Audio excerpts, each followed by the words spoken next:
Consumer surveys show that most people in Britain do expect the axe of austerity to fall on them. And reflecting the drop in confidence, another measure of UK house prices has declined to its lowest in more than a year. Almost half of the estate agents surveyed by the Royal Institute of Chartered Surveyors say house prices are falling in their area, while just 6% of respondents reported gains. They say more properties are now coming onto the market, while demand remains roughly the same and mortgage credit is still hard to come by, a combination that will inevitably drive prices down. Well, my next guest says that these house price declines could be serious for a country that remains besotted with property as an investment. He is Bloomberg columnist Lynn. Matthew, welcome. You've gone a bit Graham Greene on me today with this column about the end of an affair. I went right over my head this time of the morning, and I've just caught up with you there. But, I mean, Britain particularly does seem to be very, very wedded to the idea that a property boom is a good thing for all of us. It's all about sort of prosperity and good things and pensions and money. Is that the case?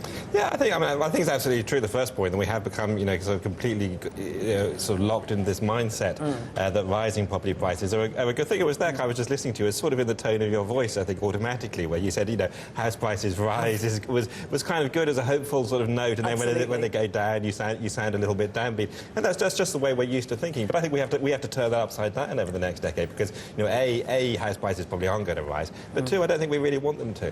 Yeah, that is a big mindset jump, isn't it? Because literally every time one of these indicators comes into us here on Bloomberg, and they come in all the time, if it's good, if it's positive, if it's a boom, if they seem to be going up, it does make everyone feel like that's good, and the FTSE might even rise on the back of it, and we're going to buy more things to put in our houses. How do you turn that around, and why should we? Well, I think the first point is that it was true. I mean, it wasn't just people imagining it. Yes. It was definitely the case the last 15 years. And if you just really read that one number, what's happening to house prices, you could pretty much read the whole UK economy, because if house prices are up, people bought more stuff in the shops. The people who didn't buy or sell a house, they still felt wealthier. They went out. It's a feel-good factor, isn't it? Yeah, absolutely. So really, I mean, it was actually quite easy reading the UK economy for most of the last decade. You just needed that one piece of data, and it told you pretty much everything you need to know. But that's going to change, and I think that's what will change people's perception, is that what happens over the next decade is, I think you won't see house prices going up again. I mean, it's very, very unlikely. But two, you won't see that kind of feed through to the economy, because I suspect that the UK economy, not because it particularly wants to, it's going to be hard and tough, but because it has to, it's going to have to rebalance and change shape over the next few years. The property booms of the past generations really have led to a big disparity in wealth, particularly people who are maybe in their 40s, 50s, 60s now, who actually bought a property fairly early on, compared to people trying to get onto the property ladder.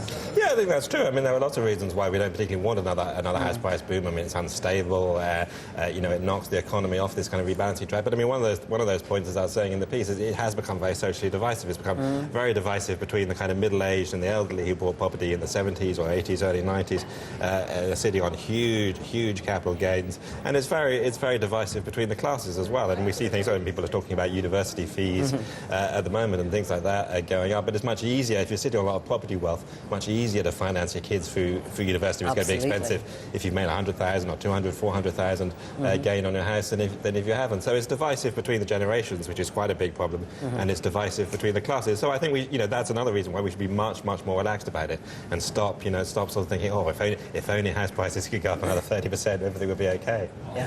Just very briefly before we go, is it possible for us to be prosperous without a house price boom? Yeah, of course. I mean, it's complete nonsense. I mean, look at Germany. Germany, house prices hardly move for about 20 years, but it's hardly a poor country. Matthew, thank you very much.